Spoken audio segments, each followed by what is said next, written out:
Hey, Look at it's that. another episode of Frosty Dingy. Got Caged Dolphin and the Flounder here. Cope, how you doing?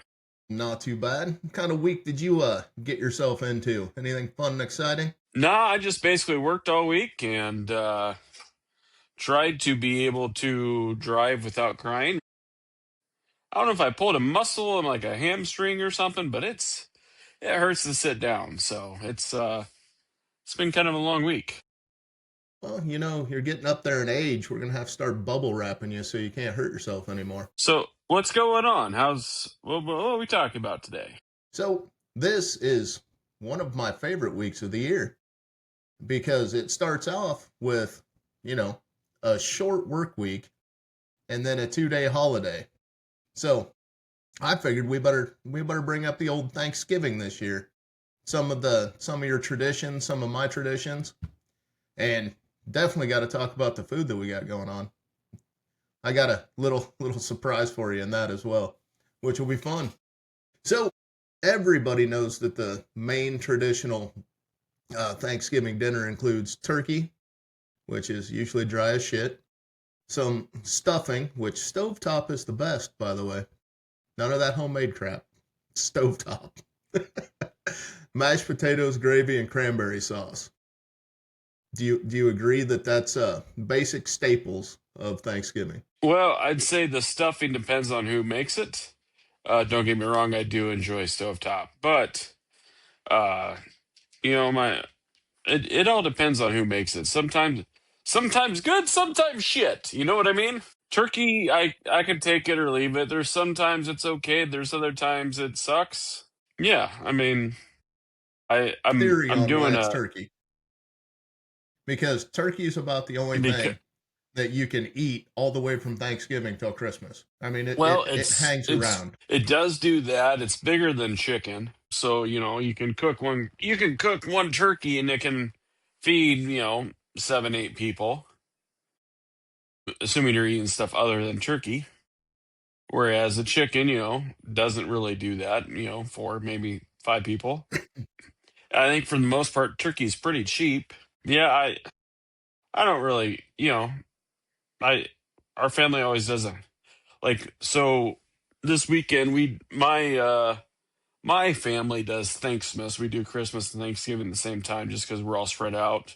Yeah. And typically we do handballs, which I love a good handball. But So we do the basic rundown of those, but then we bring in the extra sides.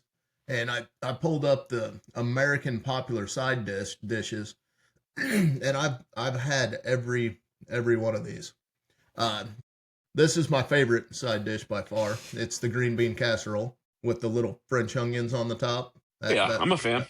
that that's my huge one there. And then you get the corn, and then somebody always makes the homemade macaroni and cheese with the crust on top, and then roasted vegetables, and then one that I've never ever understood why people like it: sweet potatoes with marshmallows on top. Yeah, I've never really dug that. I I don't know. It's like I like sweet potatoes, but I like them like cut up like French fries or roasting them, stuff like that. To cook them in like marshmallow goo, I'm not a fan. I I haven't looked into it on how that became a staple, putting marshmallows on top of it, but it's every Thanksgiving you go to. And whoever makes it is so proud that they threw marshmallows on top of potatoes. I just never got that one. That's worse than gravy. Yeah, no. Let's be honest. Of course, my favorite. I don't know if you call it a side dish or maybe it's an hors d'oeuvre. Uh, is the deviled eggs. It's my favorite. So, do you seen the Um, the shirts that have come out for that this year? They got a shirt out that says "I'm only here for the devil eggs," and it shows a guy walking off with the whole tray of them. sounds about right. I figured that'd be right up your alley. What were you saying after the deviled eggs? That I mean that was kind of it. Yeah, I love the deviled eggs. It's we'll take stuff up to my family's. Uh, Amy will do one of the like the sour cream pinwheel deals with the like the chopped olives and the chopped green peppers. I think there's some diced ham in there, sliced ham, whatever you want to call it. And then she'll do a pickle dip, which is also like sour cream based, or not sour cream, but cream cheese based.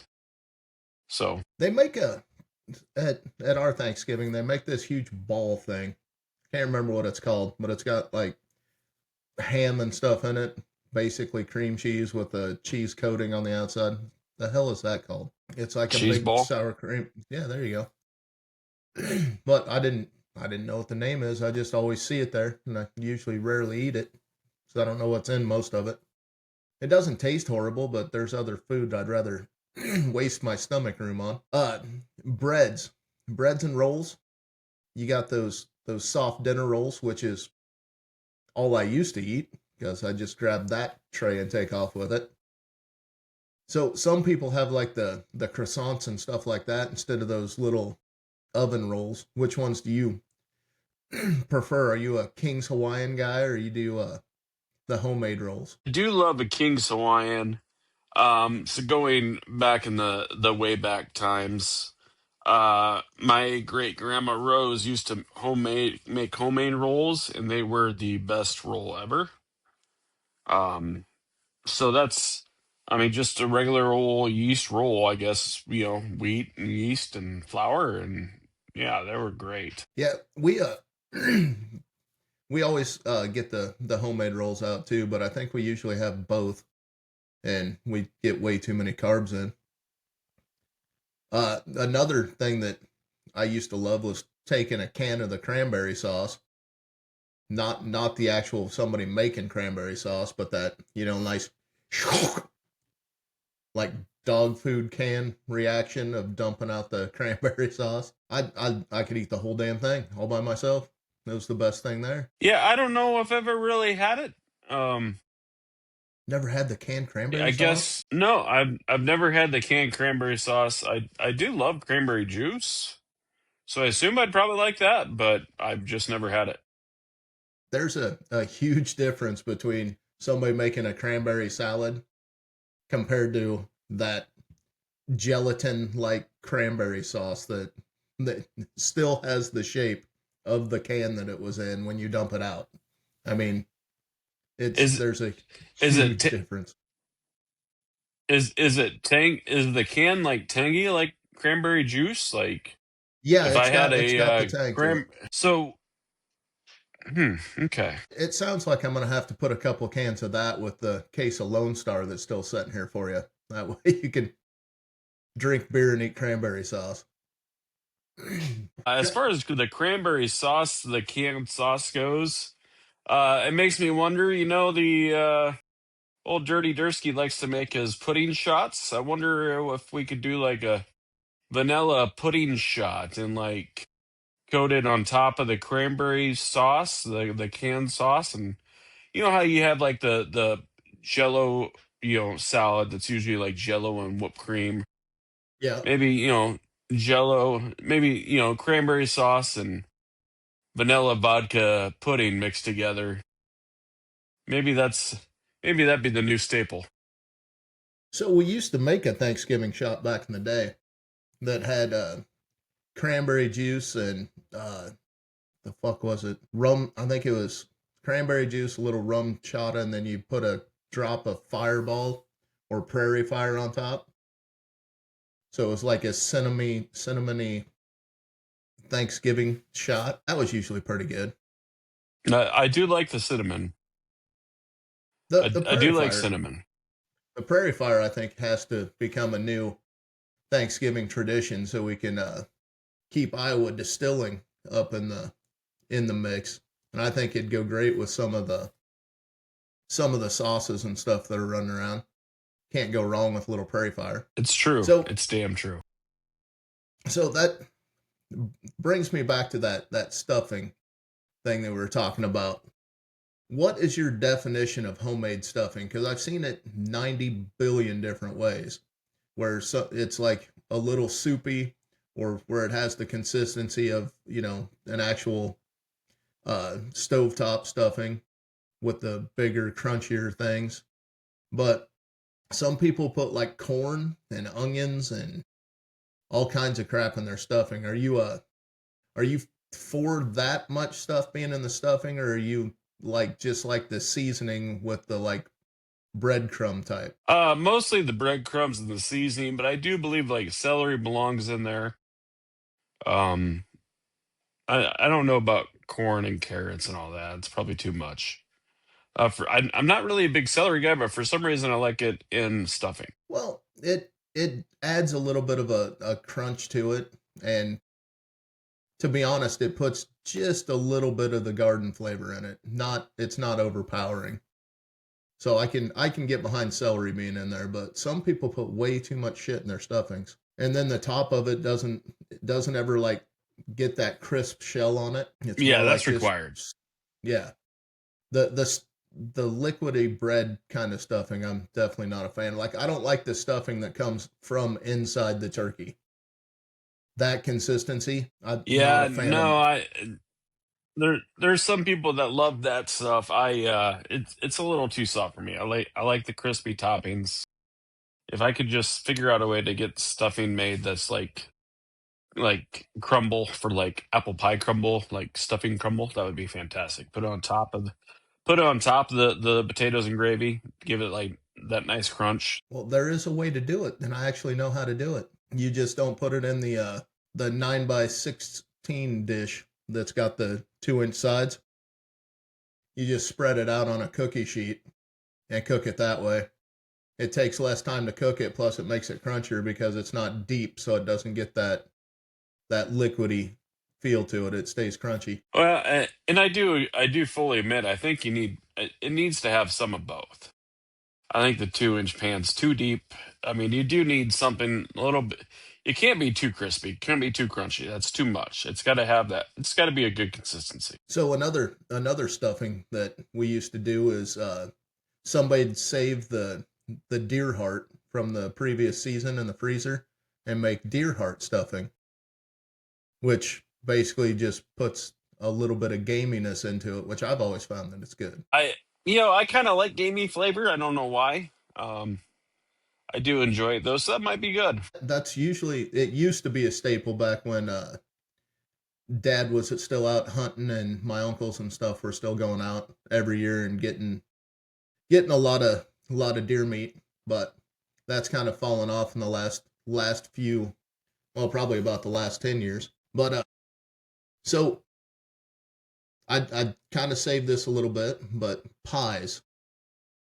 What pies do you think have to be at Thanksgiving? Well, pumpkin and apple pie, obviously.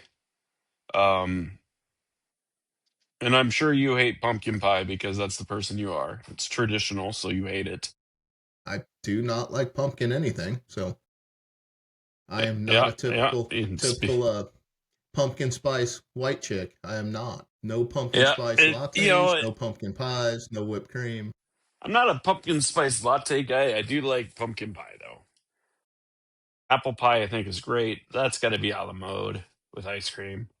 The Homemade ice the cream or store? chocolate pie, I think.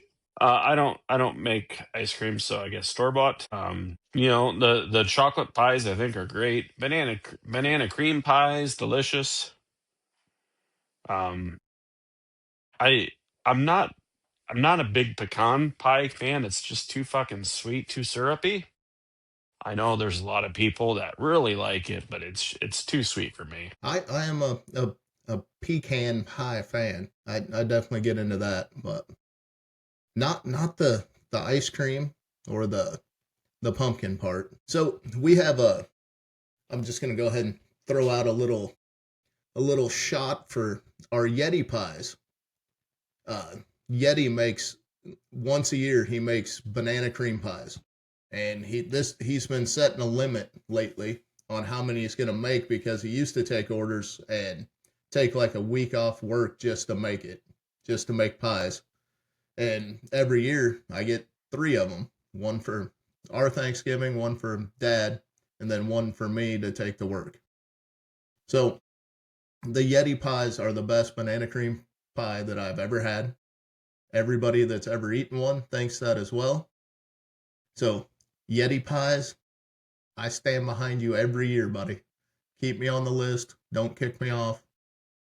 Make sure I get my pies. So we'll have to sneak you on the list one of these years and get you a pie. But yeah, All right. that's my favorite one. But uh mincemeat pie. What are your feelings on mincemeat pie?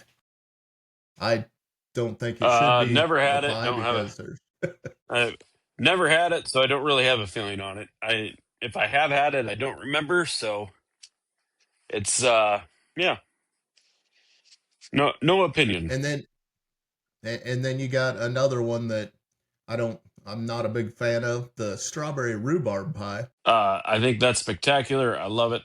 Um, Of I think the course you do. strawberries and the rhubarb gives just the right amount of tart. I like tart. I mean, let's be honest. My favorite pie is a key lime pie. So I do love tartness. So I that's haven't had probably a where key that lime comes pie in. forever. Is there anything that shows up at your Thanksgivings that's it's a staple, but it's not something that people normally look forward to at anywhere else except for at your place? Like we do pickle wraps and stuff like that all the time. The pickle Well, pinwheels or my I whatever you don't. want to call them. Yeah, my wife makes those. We take those up to my parents. Um, my mom used to make this like orange jello dessert thing. Um, Literally, my brother once stole the entire bowl so no one else could have any. So it's pretty good. But Do you guys do the yeah, I mean, pretzel I'd say salad? no, So just no pretzel just the salad. just the one off on that. Nobody I sneaks I in would say yeah. anything weird like pig's feet or anything like that. I've seen that show up before. No, that's we're pretty vanilla when it comes to that, I guess. So I've been on the train recently, and you'll tell like the last 6 years of my Facebook posts around this time. I am jumped on the bandwagon where I would rather have brisket for Thanksgiving than turkey. Yeah, there's a lot I'd rather have than turkey. Turkey has its place. I love smoked turkey legs. Those are good. If you do a turkey, I don't want to say right. If you do it correctly, it can still be juicy and it can still be good. The problem is a lot of people just want to throw it in the oven and just let it cook. And like I like to inject mine with butter, um, Mm. a little lower heat, let it, take longer, but it doesn't dry it out. Um, I've heard brining them helps a lot. Put them in a saltwater brine for a day or two before you cook it. Will help with that. Um, it all depends on the turkey. Yeah, if the turkey's dry, it's shit. It's terrible. But if it's cooked well, I can enjoy turkey. So you don't want one like on Christmas Vacation, No, one where fuck you touch it no, with a knife and it explodes. Uh, no. my That's pretty sadly terrible. my crazy family member passed away a few years ago, but we were all wondering when we were going to get the Jello mold with the cat food in it because it was we were getting to that about that point on the food that was being brought, one step away from the crazy cat lady Jello mold. Oh, that's fun. And I'm sure the most depressing part about them passing away, Kobe, was then you became the crazy family member. No, no, back when that was going around, I was still the single guy who was in charge of bringing napkins or just donating Way to donating funds to make it happen. nice, Now they very expect me to nice. cook, so because I'm not near as crazy as I used to be, sadly. I've calmed down in my young age. So that brings get back on turkeys for a second. So you're the traditional basting, keeping an eye on the turkey for hours type of person. It sounds like. So how do you feel about the turkey bags?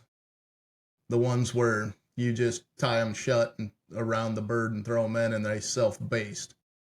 Have you ever had a turkey made that way? I'm sure I've used the bags. The roaster. I've smoked turkeys. I thought that was pretty good. Where you spatchcock it, you cut out the spine, and then you can lay it flat. I thought that was all right. Um, I don't know. I've tried turkeys many, many different ways just because I want it to be good. I really want to enjoy turkey, but it's only so good. So I think we need to make a poll on this episode, and I'm gonna put it up when we publish it. Uh, Traditional style of cooking the turkey, which I'll include the bags in that because the bags are still traditional style. You put them in a roasting pan, and it still sits in an oven. And we'll compare it to deep fried turkeys. What's your feelings on the deep frying of the turkey? I think it's spectacular as long as the turkey's seasoned, because obviously if you don't season it, it doesn't do any fucking good. B, as long as it's thaw, the last thing you want to do is throw a partially frozen turkey in the boiling hot fucking grease, because that doesn't end good for anybody. The So explosion is PSA, make quite sure you nice. got thaw turkeys. Yeah, yeah. Yeah, and make sure you know what So you're doing with the oils and the temperature and the type of oil you're using. Otherwise, your turkey is going to go into orbit and you don't have a house anymore. right, yeah. There has probably been more Thanksgiving accidents trying to deep fry a turkey than any other accident. I bet there's more people injured by trying to deep fat fry turkeys every year than the turkey bowls that everybody plays in their backyard. That's funny. So we have to throw out another little PSA out there because I know we just talked about making sure that the turkey's thawed, but one of the other things that I've seen a lot is you have to move the turkey cooker and the oil away from your siding on your house. Move it out in the middle of the driveway around nothing else. Do not do it right outside your back door. Well, I'm going to go ahead and just you live. You ever seen that Ted Lasso clip? Live. As someone who now sells siding for a living, I'd say go ahead and torch that siding and come see me down there on Mason Street, and I'll get you set up with some quality vinyl products. We also do diamond coat and hardy board and LP if you want to. But the vinyl we keep in stock, so you could have your house resided tomorrow if you decide to go ahead and cook that right next to your house. So, sorry, I went to the Google machine while you're putting out your sales pitch.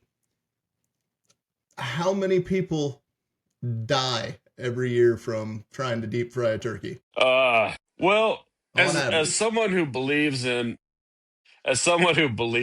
the only the strong shall survive, and I don't believe in warnings on coffee cups for McDonald's. I hope it's at least dozens, because that means you're a fucking idiot. Only 5 deaths a year and 60 So injuries disappointing. as well. But the thing that Well, that made me start laughing was there is more than $15 million in property damage annually from trying to cook a turkey. I believe it. 15 million. That's ridiculous. Most of the factors are Turkey from for splashing the you fryer and oil, turkey for me. tipping it over, frozen turkeys. That's fucking Yeah, so ridiculous. that's, What the fuck? mom always said, life's like a box of chocolates. Sometimes you're going to burn your house down. Yeah, I don't know. I've never been a huge fan of deep fried turkeys, but the sheer fact that it's a sport now is entertaining for me. Now, I pulled up something a little off the wall for you because there is alternatives to cooking turkey in this new age that we have out here, and I just kind of want to see your reaction to some of these things that they came up with instead of cooking a turkey. And number All right. one, right here on the non-traditional list, is vegan pumpkin risotto with crispy sage. Um, I, I'm sure it's delicious. I'll never find out. I mean, it sounds like a side dish. Yeah, I yeah, guess no, if that's their main. yeah, no, that's yeah, nope. Like I said, maybe as a side dish I'd try it. Don't plan on that being the main course for my Thanksgiving anytime soon. The second one I get behind. I will 100% stand behind this one because it does to me it's a better option than turkey. Cherry bourbon glazed ham. Well, I love ham. I love any reason to eat ham. I think it's delicious. I don't know if I've ever had the cherry bourbon glaze, but I'm sure it's great. And yeah, sure, I would put it on the plate later. I love those spiral cut hams with the glaze from like Hy-Vee that come in the gold bags that you just pop into the oven after you put the seasoning on them. Those are always good. I So I think I think they're I good can if do you the really. ham. I think those are good if you like to make ham sandwiches out of them. I think it's great for ham sandwiches. I like a thicker bite of ham. I don't like the thin sliced shit if I'm eating ham as like, I mean, if I'm having I want it thicker like You a want a steak, ham you know what I steak? mean? Yeah. Yes. Yep. Yeah, I want thicker pieces of ham cut up if I'm for ham. I don't like the thinner slices. But like I said, I mean, if I'm the nice thing about those is I can have the bottom part for the ham, and then once I get to the spiral slice part, it's great for sandwiches the next day. So it's a winner for the ham. The next one I've never really had before, but they say to serve it with buttery mashed potatoes. Beef Wellington. I don't know if I've ever had it either, and it's not because I've avoided it. I just don't think I've ever had it.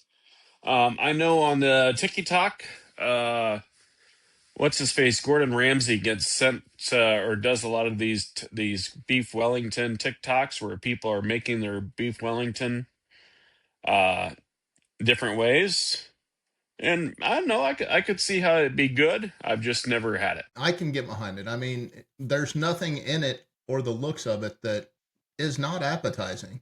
The only reason Oh I've yeah, never no, had it is it's usually expensive. yeah, I've never had it. I think it's one of those things that probably takes a long time to cook. And I imagine you got to have it cooked properly, otherwise it's probably shit. So, Yeah. Yeah, they definitely run into all the cooking shows if it doesn't stay together that it doesn't taste the same. sometimes good, Here's sometimes shit. another off the wall idea that they have on number 4 on this list is an everything bagel crusted salmon. I could see where that would be delicious. Like salmon's great if it's cooked well. I like to have the skin on the one side where it's nice and crispy, and you kind of flake off the meat, and then it leaves you with a bit of skin. And it's I do dig salmon, so I could see where that would be a hit. 8 out of 10 would try. I would try it too. Definitely. It sounds good. I love the salmon. We got a vegetable torta, which I've never had a torta, but it is a pie layered butternut squash kale potatoes with amazing glaze with 2 different kinds of cheese in it. That sounds like it'd probably be a great side Again, dish. it looks kind of like a yep, that looks like a side dish. So that was number 5. Number 6, lasagna with meat sauce. I can get behind that. Lasagna is one of those things that it takes a lot to put together lasagna. It's not like it's a quick deal. So I could see why people would do that as a Thanksgiving meal because, I can see that. If you are making a really good lasagna, it's like multiple layers, and I get it. So, sure. Number 7, I definitely would fuck with on this list. Number 7 is fucking nice. Peppercorn beef tenderloin with horseradish cream sauce. Yeah, that sounds spectacular. I know for Christmas we usually at my mother-in-law's house we do a prime rib, and I would say it is peppercorn crusted, and I love mine with horseradish sauce. So I'm sure the beef tenderloin is probably basically the same, just probably costs half as much. It looks amazing in the picture that's next to it. It really does. I I'm getting hungry just looking at it. So we got 3 more on the list, and then we'll get off alternatives here for a little bit. Number 8, chicken pot pies. creamy chicken pot pies. I mean, if we're talking, I Not mean, sure. there, Not what's sure not to about that one. what I guess what's not to love about a chicken pot pie? Pot pies are delicious. So yeah, I'm just, I guess for a that's small probably get together. yeah. No, I think if it was just you and a special someone and you wanted to have all of the taste but not all the work, I think a good chicken pot pie would be a strong way to go.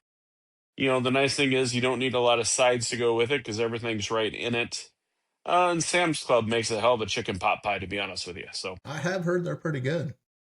I'm not a Sam's Club member, so I don't do much shopping there.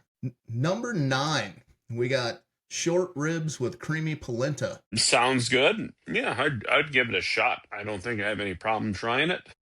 Probably delicious. I've just never done it. It doesn't look horrible, but short ribs, they're hit and miss on short ribs. You got to find the good ones if you're going to eat short ribs. And then the reason I went to 10 is everybody's got their own feeling on this one. Fried chicken. Is fried chicken good enough to be the staple of Thanksgiving? Well, I mean, if you're talking a homemade fried chicken where you are battering it and you are cooking it in oil, it's work. So I could see why that would be good enough for a Thanksgiving meal. Fried chicken's not a, it's one of those. It's not a weeknight meal because of the amount of work that's put into making it, and then the amount of work you have to do to clean it up. You know what I mean? So I can see why you would do that as a Thanksgiving type meal. So when you guys do Thanksgiving, do people just bring the dishes to a location, or do you work as a family to create all the dishes or some of the dishes at the Thanksgiving? Like you normally have to have Well, the turkeys so in the oven and started before people get there. yeah, um, I would say mostly things are brought. So like we go to my mother-in-law's for Thanksgiving and Christmas. I'd say most of it is cooked there, but it may be put together. Like the side dishes, like the green bean casserole, usually that's ready to go into the oven. It's brought up ready to go. It's not cooked necessarily, but it's ready to be put in when the opportunity comes. So I'd say it's a solid combination of the two. The deviled eggs get made and then taken, and they're ready to go already. So it depends on what it is. So I mean, it's a little bit different in our family because we have like a Christmas candy cooking day and stuff like that. So when it comes to like Thanksgiving, everybody brings a side dish, but then as we show up, the turkey of course is already going because it has cooked for so long. But there's the little sides like the mashed potatoes and some of the casseroles and stuff like that still need thrown together and stuck in the oven or stuff like that. So you get a little bit of like 2 or 3 people hanging out in the kitchen and finishing things up. So it's not like it's an all day cooking event, but they do get some of the family time at the in the kitchen. So Oh yeah, that's yeah. I think that's that's kind the of only how way to I've do it. always looked So at it is you bring some of the hard stuff that takes time and then find little things to finish up as a family once you get there. Because no, I normally think we you have nailed her. people sitting at the table playing cards and stuff while 3 people are out and they finishing her off. So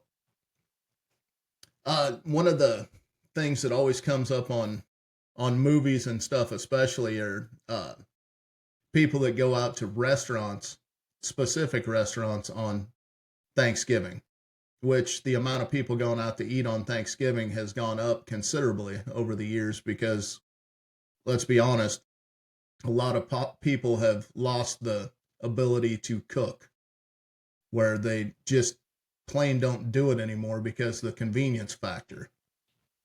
And you got a lot of people go to steakhouses and diners and Italian food, but the one thing that's always shows up in the movies is people going to Chinese food. What's your feeling on just taking a big group out to like your favorite Chinese place and rocking it out on Thanksgiving? I I don't know. I mean, I could see it that Chinese food is fantastic. It's kind of meant to be eaten as a family. Uh, you know, I don't have an issue with people that do it. I love Chinese food, so yeah. Living in small town Iowa, there's not a lot of options as far as going out to eat for Thanksgiving goes. So I guess I get it. I understand why people would do it, and I could see where people choose Chinese because it's delicious. The thing with Chinese restaurants is there's lots of options: beef, chicken, pork. There's all kinds of options to eat at Chinese restaurants. So I can see why people would choose that. So, if you had to guess the percentage of Americans that considered Chinese food as a replacement for Thanksgiving dinner, how high do you think that percentage is? As far as percentage of people that will do Chinese food instead of Thanksgiving, like typical Thanksgiving food, I'd say let's call it 6%. You're just a hair off on that one. 20% of Americans, 20% is going out for Chinese food now for Thanksgiving. And out of adding on to that percentage, 37% order takeout or delivery for Thanksgiving dinner instead of putting in the effort to cook on their own now. Well, I kind of understand and find it sad at the same time. And the demographic of people that they put on this thing that I'm looking at are younger adults ages 35 to 44 are the ones that predominantly order the takeout. So that Well, it's a lot of work, and if you're not going to a family members, if it's just like you and your kids, and I guess I could see where people are like, hey, let's order something special, and then we don't have to do all the cleanup. Like it's a lot of dishes to put together a Thanksgiving meal, yes, and it no one definitely enjoys is. doing dishes. I'm looking something up really quick on the takeout because I just remembered that one of the huge places that they get the takeout turkeys from is Popeyes, and I want to see how many they sell every year. Of course, it's not publicly disclosed how many that they sell, but Popeyes offered 11 to 13 pound turkeys for approximately $55, or that's for in-store pickup, or $99 for home delivery. And they sell hundreds of thousands during Thanksgiving time. Well, once again, as we've kind of stated, if you can't cook a turkey properly, turkey's terrible. So going and having it done in a way and by people that have mastered it, I think it makes sense. It's not really my choice, but I can see how people would choose that. I see the likeness of it, especially coming from a place like Popeyes or some catering company or something like that that knows what they're doing. So it's just I know there's a certain amount that each Popeyes is allowed to sell because that's literally all the turkeys they're going to keep on hand. So you got to get on that list early. And that I've never been good at getting on lists early, so I've never had it. Yeah, no, I've never had it and probably never will, to be honest. Living in small town Iowa, the nearest Popeyes is an hour away about. So, So I know there's at least two things other than the food that Thanksgiving is known for, and we'll get to the second one because I know you got some big stuff you want to cover later on it, I'm sure. But uh, my favorite holiday is the day after Thanksgiving, Black Friday. I am a huge supporter of the old school Black Friday where you went out and fought tooth and nail to get that one deal, and you have to turn your camera on your phone horizontal before you record the fights, that kind of Black Friday.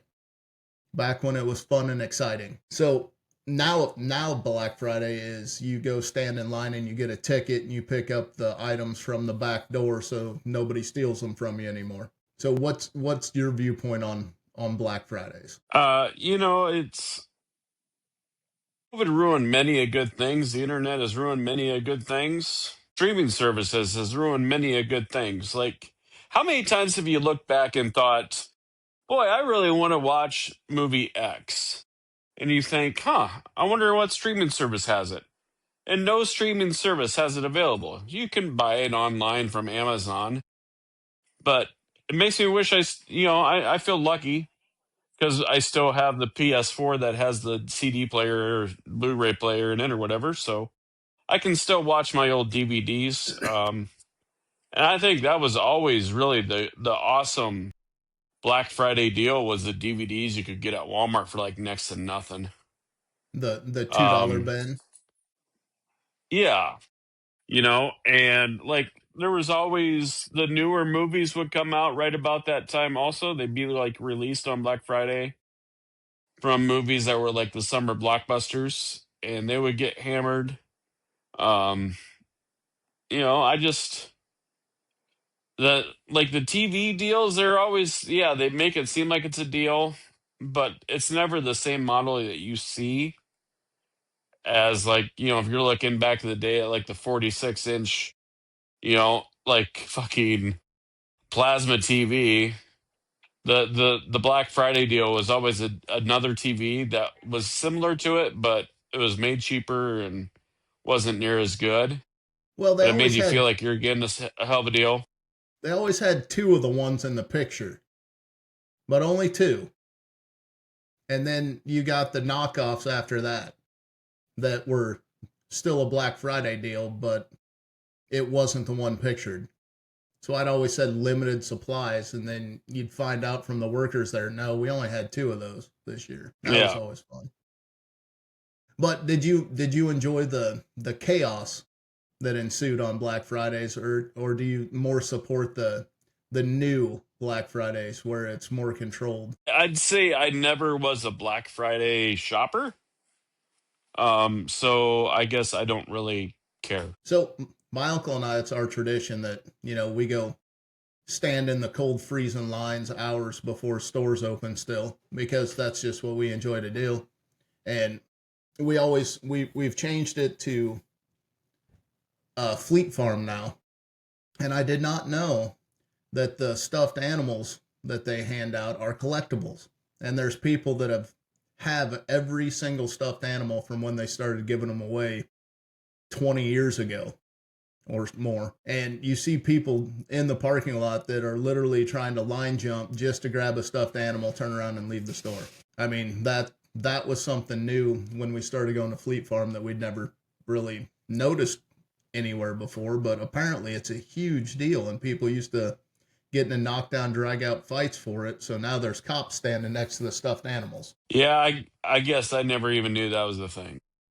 Yeah, that was a surprise that I didn't know about. But a lot of the big fights and the people getting smashed in doors, that stuff was a bit excessive. I will say that. But I do like the occasional fight, but not the people getting smashed into doors trying to get the new TV at Best Buy or something like that. I think that's where that happened. But I think a lot of that went down when places like Walmart started spreading it out for like a 3 or 4 days long instead of everything's on sale immediately right when the doors open. Yeah, I think that was a good change. Let's be honest. It used to be Black Friday was the day that retailers would finally make money for the year. The the rest of the year it was kind of always a loss, and then the last 2 months was where they'd make their money for the year. I think things like Amazon and online shopping and shit like that have changed shopping for people. The new technology has just made things easier to track, and it's just easier to get. So, So, are you a huge Cyber Monday guy, or do you prefer like just the week long deals when you're shopping? uh, I I'm not a big shopping guy, so I guess I don't. Once again, I don't care. Yeah, I can definitely see where You're the guy that's, people unwrap presents at Christmas and your name's just on it, huh? Yeah, You're that's the greatest part about Christmas is I'm surprised by what my kids get, just as surprised as my kids with when they open gifts. And how much of the gifts did you used to play with instead of them? It all depends on it. So yeah, like I said, I'm a huge Black Friday day thing, and I think it's just because it gives me time with the uncle and occasionally the aunt, which was rather interesting when my aunt would go with us.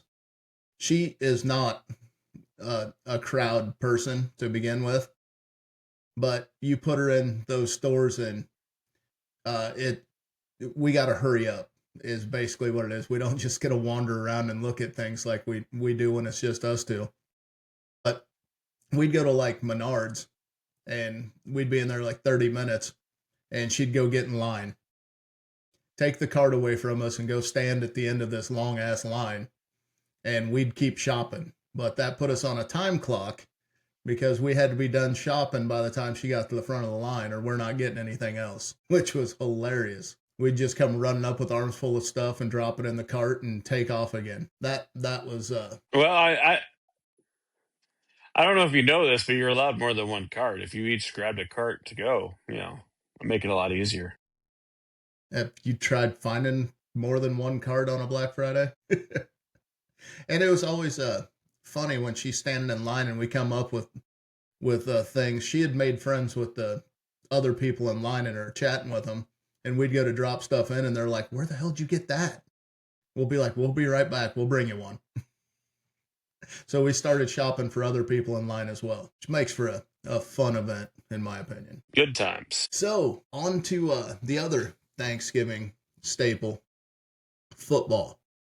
Your Thanksgiving football, which you might as well start off with your trivia question again that you brought up about Thursday football, Thanksgiving Day football. Oh, yeah, the youth football game that I announced, I just on the whim made a trivia question because it was like a timeout, and it was who is the rushing leader in the 1996 season on Thursdays in the NFL?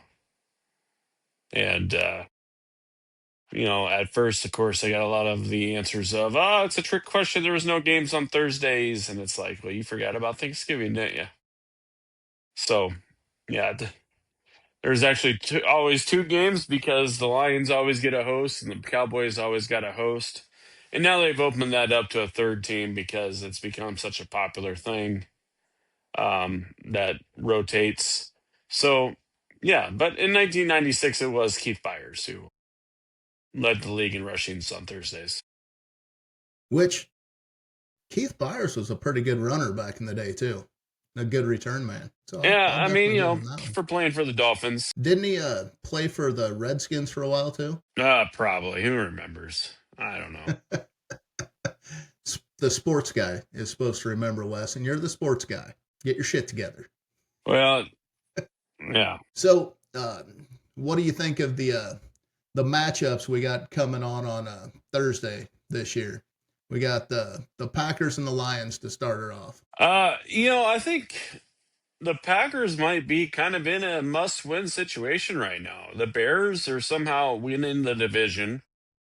The Lions are pretty good. The Packers are pretty good, but I just don't think there's going to be enough spots for three teams from the same division to make the playoffs. So they're going to have to start winning it if they want to make the playoffs. Which, if you just traded for Micah Parsons, you're expecting to make the playoffs.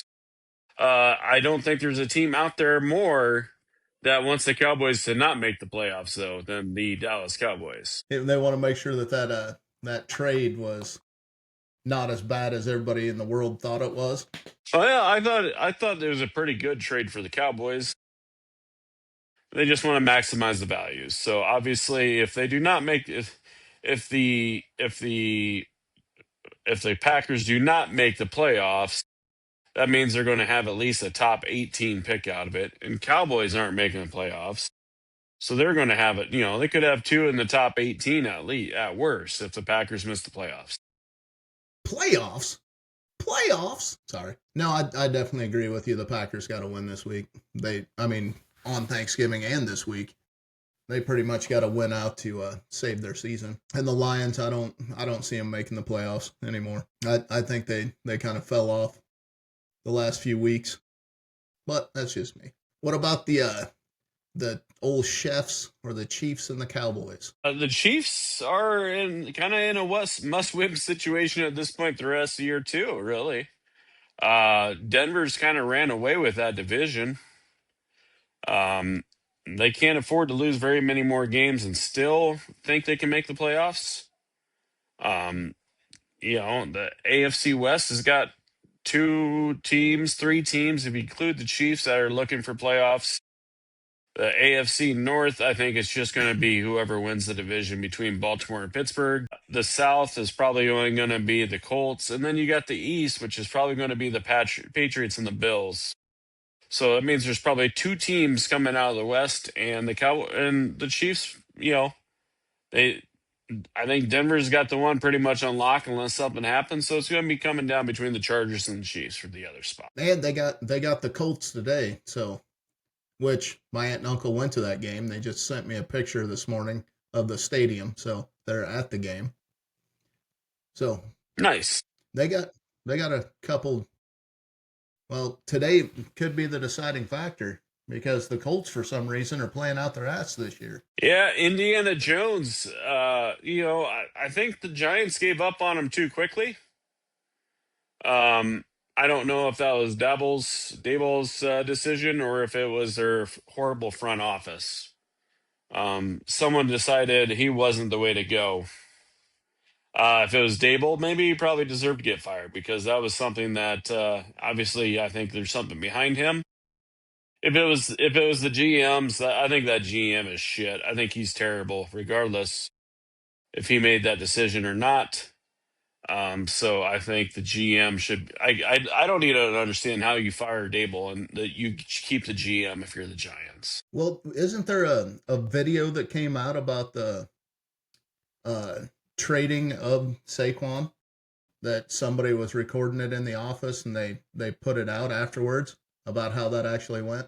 Well, that was from the Hard Knocks, I believe, and the GM's like, yeah, I don't think we re-sign him, and the owner's like, well, I'm paying you to do this job, and if you don't want to resign him, that's fine. But I just want you to know he's our most popular player. That's what the owner kept saying. And there he goes, and then he goes to their division rival, the Eagles, and kicked everybody's ass for a year. Um, yeah, the front office for the Giants is a mess. I don't I don't understand how that GM still has his job, to be honest. Well, that can be said about quite a few GMs in the NFL right now, especially on the teams that are constantly losing.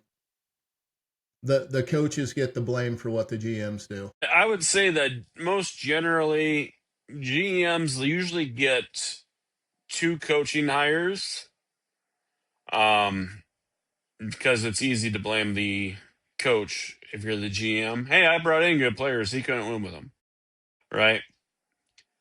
Generally, it feels like GMs get two coaching hires. Uh, so that's kind of where it's at. So who do you got winning that Chiefs Cowboys game if you had to throw your own dollar amount on it? Isn't it Chiefs Colts? No, Chiefs Cowboys on Thursday. We're back to Oh, Thanksgiving. oh, next Thursday. Fuck, the Cowboys got a good offense, but their defense is dog shit. Um, I guess give me the Chiefs. All right. And then your your favorite game of Thanksgiving, the Bengals and the Ravens. And no, they both can't Well, lose. so let's be honest. When Joe Burrows got hurt with the turf toe, I traded for him and immediately put him on IR, hoping that he was going to come back right about this time, hoping that the Bengals were still going to have a shot at the playoffs, and hoping that I can ride Joe Burrows through my fantasy league championship. So I am excited to hopefully that Joe Burrows will come back. Hopefully Higgins and Chase will all be healthy. Because then my fantasy team has a chance. So if Burrow's back, I'm going to take the Bengals. But the Ravens, they're really coming on strong. Uh, so I wouldn't be surprised if the Ravens win, but for fantasy purposes, I'm hoping for 40 plus points out of the Bengals offense. Hoping they get that 55 game again, huh? Yeah. All right. So we got the Bengals over the Ravens, huh? And that's like I said, that's just fantasy league hope. If I'm actually picking it straight up, like being honest about it, I'm taking the Ravens. But I hope the Bengals put up 40 plus points. You don't really care who wins as long as you get your fantasy points. Got it. So before we move completely off of Thanksgiving Day, there is one thing that I don't know how I did it, but I skipped over. Uh, so we'll break up football talk for a second.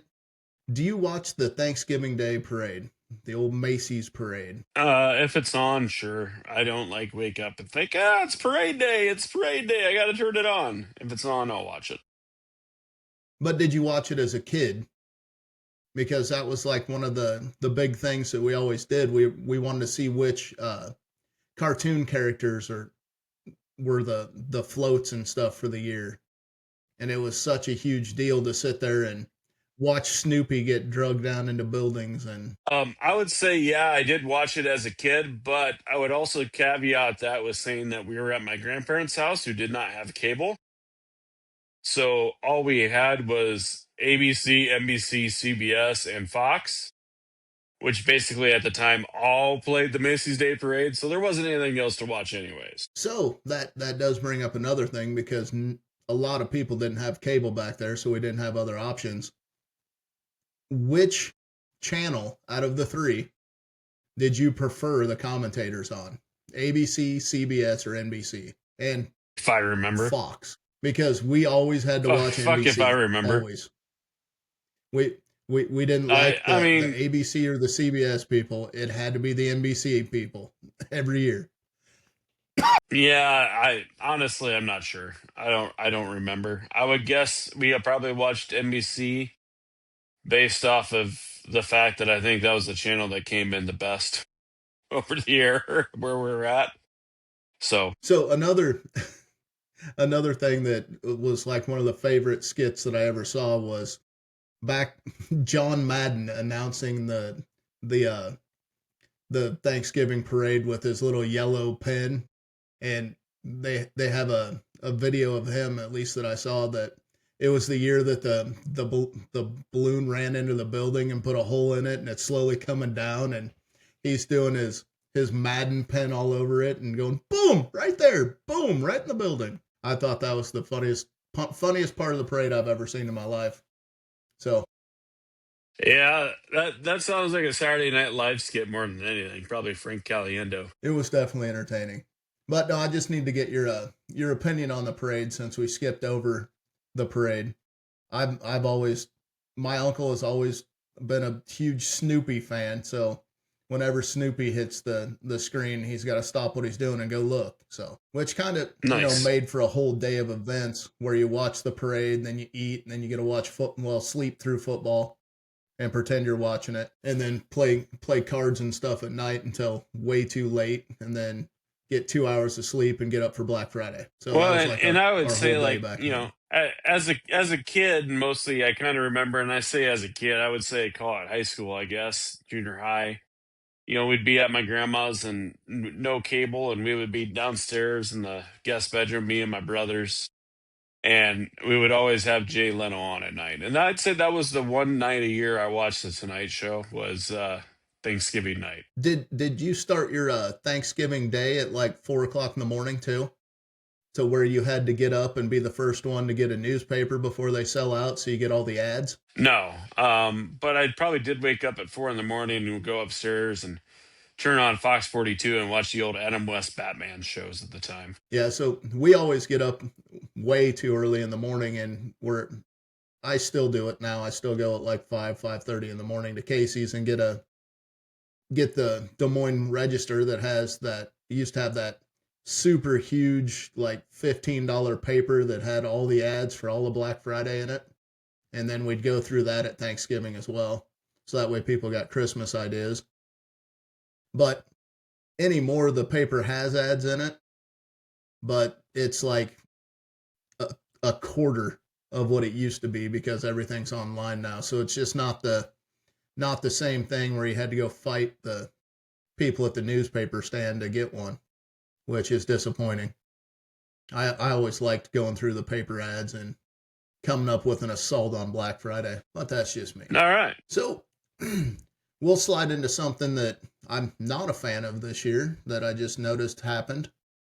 They have also put an NFL game on Friday. I'm not a fan of Black Friday having an NFL game because in my past, Friday was for college games, Thursday was for NFL games. I guess I don't even know who's playing Friday. The Bears and the Eagles. I don't know if I'll be watching it because I care or watching it because it's football. Of course, Iowa Nebraska plays. I don't remember what time. They're in Kinnick, I believe, this year, aren't they? Or are they in Lincoln? Yeah, they do play on Black Friday this year because I got invited out somewhere. Yeah. So I don't know. I love football. I love watching football. So whether or not I see it kind of depends on what I'm doing.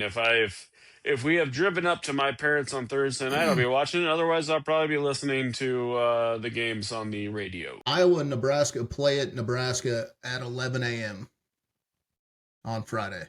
There you go. So that's another thing. It's always been college day on Friday. So them sliding an NFL game into the college day, I think is a bit excessive. The college should have their own days like it used to be, but now Well, the NFL pretty much invades every day of the week. I'd say college football has done that when they expanded their playoffs to last as long as they did. Um, so yeah, I would say, in the NFL, just they're as greedy as anybody. I think college football might be the root of all evil when it comes right down to it with the NIL and all that shit. So I don't really care about the NFL trouncing on the NCAA because I'm not a big fan of the NCAA. The NC double assholes. Yeah. Yeah, I'm not really a fan of theirs, so like I don't really care. It doesn't really hurt my feelings any. When Well, when you I took am a advantage of all the kids for 100 years, and then now the tide's turned and it's just gone from overregulated to the fucking Wild Wild West. It's just I can't even hardly stand watching it anyway, so I don't really care. I've always preferred the college over the NFL. I don't know why. I just always have, and I don't know. The NFL lost a lot of luster over the years for me for some reason, but I mean it's still entertaining, still something to watch other than the same boring TV shows over and over again. So I still watch it. I don't get into it like I did when I was younger. The college sports I can get behind a little bit because most of those kids are playing for their future. So that's why I tend to look at it a little bit harder, I guess. So since we're on the NFL, we might as well break down this weekend's who you think's gonna pull her out. And we already had the Bills and Texans on Thursday. The Texans won 23-19. Did you see that one coming? Not really, but I don't think anybody really foresaw this Bills team having as many issues as they have. They haven't been good. The Patriots are kind of kicking everybody's ass, and the Bills haven't supported Jared Allen the way they need to. I don't think it's for lack of trying. I just think they've chosen poorly trying to do it. Yeah, I can't believe that uh, was it AJ Brown didn't end up there from the Eagles. Yeah, I think the Eagles think too much of AJ to just give him away to another team. My guess is the Eagles probably would have wanted as much, if not more, than what they gave up for him, which the Bills weren't willing to pay. Unfortunately, trades involve at least two teams, and they got to agree for the trade to go through. So Yeah. So, since my aunt and uncle are down there, who do you think is going to pull out the Colts and the Chiefs today? Well, like I said, I think the Chiefs are kind of in a must-win position at this point. They really need to put together some wins. Otherwise, they're going to miss the playoffs altogether. I couldn't tell you the last time the Chiefs missed the playoffs, to be honest with you. Um, the Colts are playing so goddamn well, and they really threw it all in, trading for Juice Gardner. I'll take the Colts. Taking the Colts. Well, I will make sure that I send this clip straight to my aunt and uncle that you're not siding with them again.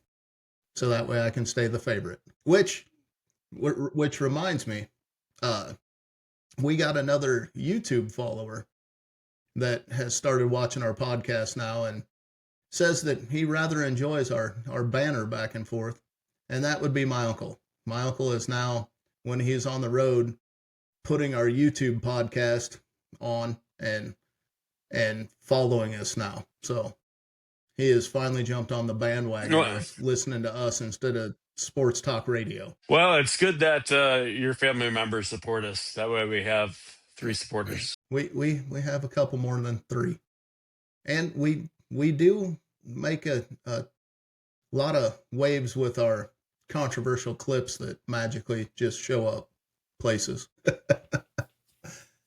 All right, It on happens. to the Seahawks and the Titans. Uh, that to me, I don't know how anybody goes anyway besides the Seahawks. The Titans have not been good.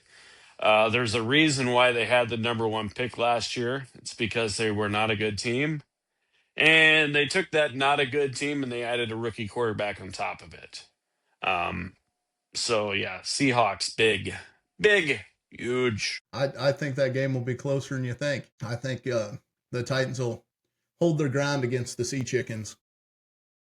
I'm not saying they're going to win. I just think it's going to be a closer game than what you think it might be. And then you got the NFC must win for both teams, Vikings and Packers. Yeah, I just don't think much of the Vikings. JJ McCarthy is not looking too good. He's a lot was expected of him last year, and then he got hurt and missed the entire year.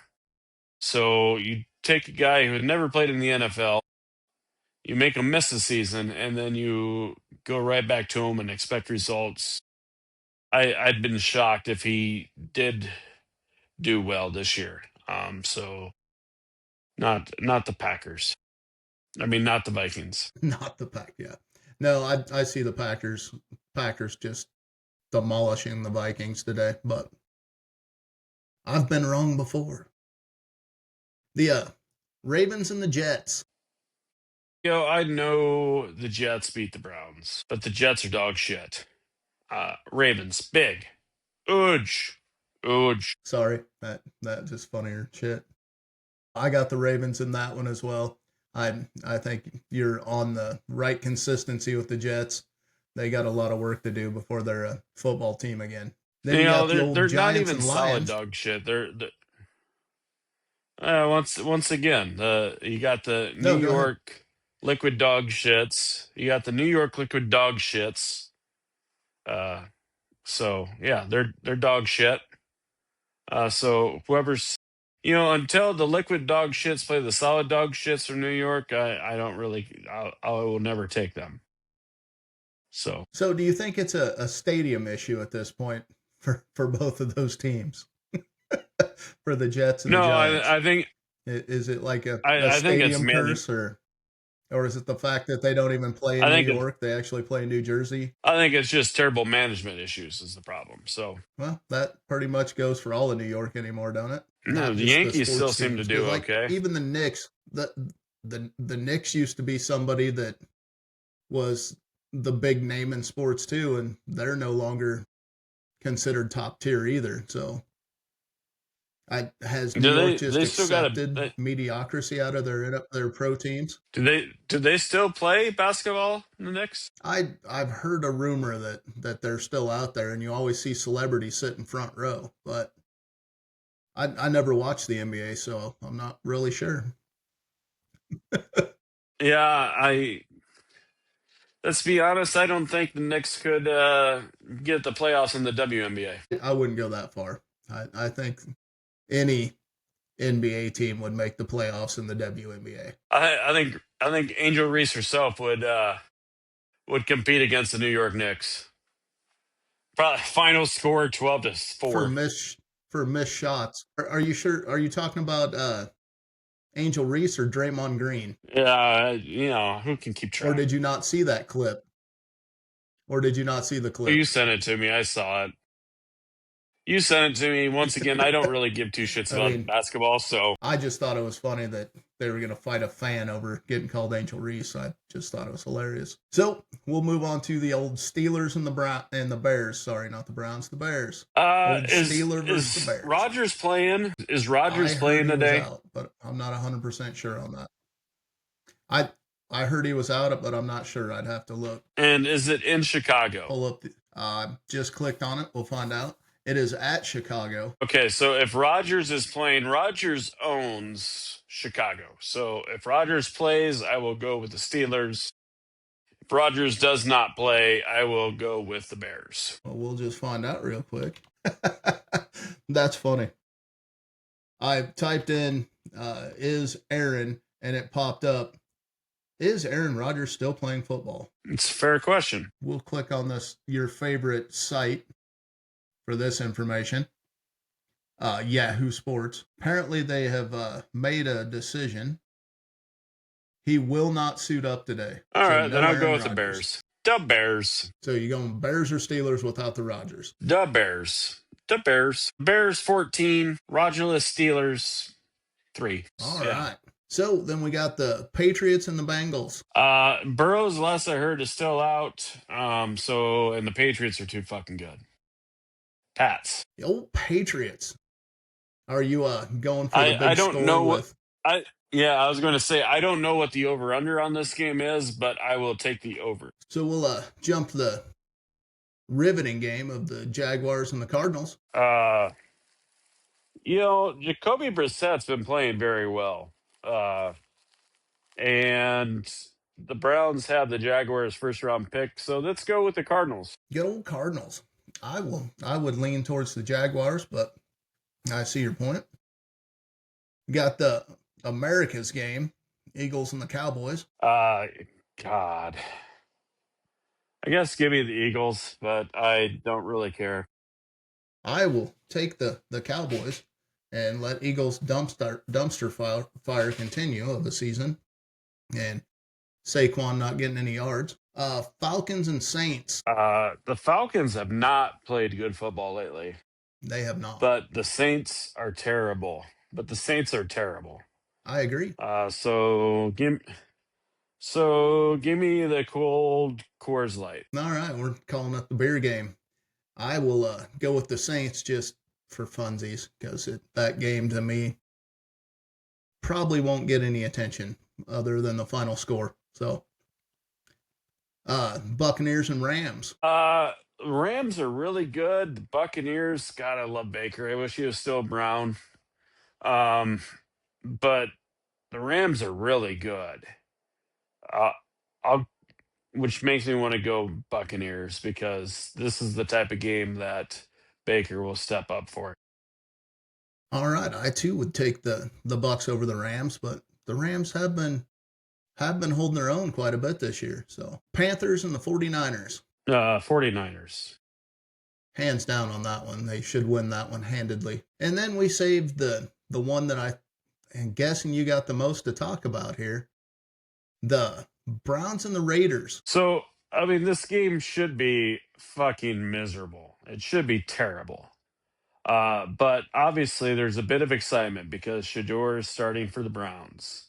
I think Shador gives the Browns something that they don't have when they've started Dylan Gabriel, and that's the guy who wants to take shots down the field. Is he going to turn the ball over as many times as Dylan Gabriel has all year? Yes, probably. Is he going to throw for probably as many yards as Dylan Gabriel has thrown for all year? Yes, probably. And if not, I think that will close the chapter. I really do. I think this is kind of going to be his game where we can see what he can do. I'm not saying the Browns will be done with him if he does not, but my guess is he's going to have this game, and either he's going to show that he deserves an opportunity, or this will be opportunity over for him with the Cleveland. It doesn't mean that somebody won't offer Cleveland like a 6th-round pick for him in the offseason because they think they could do something with him. Because I think the potential's there, but you got to just get it together. So if he does good, uh, do you think that it's going to have a backlash through the social medias enough that it actually works up the front office of Cleveland? Like maybe they made a mistake and the coach was making the wrong decision. Do you think that could happen if he plays well? No, I don't think so because Shador's been having daily meetings with the head coach every day all year. Like I believe they have wanted to give him an opportunity, but I don't think he had shown as much as Dylan Gabriel or had being the fact Dylan was taken in the 3rd and Shorter was taken in the 5th. I'd call that a tiebreaker, right? So if you thought they were doing just as good as each other, hey, we spent a 3rd on him and we spent a 5th on him. Which way are you going to go? I don't. So if he does good, I think that just shows that, I think that's a good thing for the team. If he does bad, I think I hope he does good. I want him to do well. I wanted Dylan Gabriel to do well the whole time because that means if they're doing well, it means we have a chance to win. If he goes out and win, I don't think anybody's going to be able to say, "Oh yeah, see, they were wrong the whole time by not starting him," because we're playing the Raiders, who are not a good team either. So I think Shador having a positive experience in this game maybe buys him another week to see how he can do against somebody else. If he doesn't look good today and Dylan Gabriel gets healthy enough to play next week, if Shador doesn't play well, I think it would go back to Dylan Gabriel. If Shador plays well, I don't see why you'd switch back. So if he does for some reason go out there and have a horrible game, do you think that's enough to shut down the social media push? I'd hope so. I think the fun fact about Cleveland is the coaches don't like to talk very much. I mean, they'll say things, but they don't really say things. You know what I mean? We found out this last week that the whole time, like I said, Shador's been meeting with the coaches daily and a special quarterback class for him just to work with the coaches to try to get him up to potential. Like I think they see a potential out of him and they're willing to spend the time to give it to him, but at the same time, you don't want to throw the kid to the wolves because that will ruin him. So I I if he does good, I think that will give him another opportunity and people will be like, hey, maybe we got something. I don't think anybody's ready to anoint him, you know, our savior. But I could be wrong. I don't think that there's anything that can happen in this game that's going to stop what's going on social media. I really don't. Win or lose, if they win, they're going to come out with the pitchforks and be like, and the torches being like, you intentionally held him back and we could have been winning all season and we were right. But if he does bad, they're still going to be like, the Browns weren't playing him right. They didn't give him an opportunity. They put him into situations they knew he'd fail at. So I don't think either way that the social media That's is going to go away. I'd say that's where you're wrong. We're playing the Raiders, who are not good. Not good. Right? They're bad. If he plays bad against the Raiders, when they've had all week to make a game plan for Shador, and if Shador plays bad, I mean, I'm not saying you can blame Shador on that because our offensive line is not good. But if he does bad, I don't think people can say, well, you didn't do, because obviously the goal is to win. The goal is not to make Shador look bad. They drafted Shador, period. 31 other teams did not draft Shador. So obviously the Browns want him to look good. They want him to succeed. Otherwise, why would you take a guy to not fucking try to make him look good? That's the dumbest fucking thing I've ever fucking heard. I'm not Like disagreeing with you on it if you being stupid. like these people that think that they don't want, like they're holding him back intentionally because of a vendetta, then why the fuck would they draft him, you stupid fucks? Explain that to me. No, I God, agree with stop you. being fucking idiots and realize this is the fucking NFL and everything's about wins and fucking losses. And you play the people you think can fucking get you fucking wins. So now they're giving Shador the chance. God, I hope he fucking gets us wins. If you think the Browns had spent a draft pick, multiple draft picks on him because they traded up. If you think the Browns traded up to pick him up to not give him an opportunity, if not give him a fair opportunity to fucking punish him, you're a fucking idiot. There you have it. All right. I think that pretty much covers that part. So I'm guessing you got the Browns taking out the Raiders, who Yeah. they, for some reason, they haven't got their shit together in a long time either. I mean, the Raiders used to be a powerhouse team back, what, 10 years ago? So I don't know. I don't know Right what's about, going on yeah. with, I don't know what's going on in their front office as well. They're just not putting together a team that you can even follow. Like, in my opinion, they don't really have that one or two big players that make you think they can stay in a game anymore. What are your parting wisdoms for the Thanksgiving week and Thanksgiving that you would like to get out before we wrap her up on this one? I'd say just remember everybody to enjoy the time you get with your family. It's never enough, right? Never enough. So It's always too short. Got to make the best of the times that you got together. So I would finish up with, everybody enjoy their Thanksgiving wherever it's at, Chinese food or takeout or time with family. And if you ever get a chance to get a Yeti pie, get a Yeti pie. They're fucking awesome. And one last shot at Dirty Dursky over there. You need to do better and get us a Thanksgiving Day shot from Iowa Distillery. Get us a recipe. I want to try one. I want to see what you guys can come up with.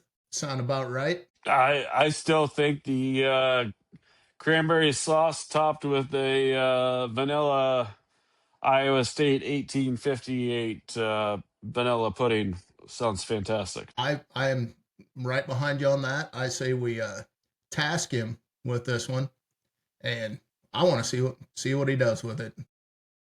See if he can give There us you go. a how to video to save Thanksgiving this year with Iowa Distillery and the Dirty Dursky. All right, man. Well, you guys have wonderful holidays, and we will catch you next time. All right. See you later, buddy.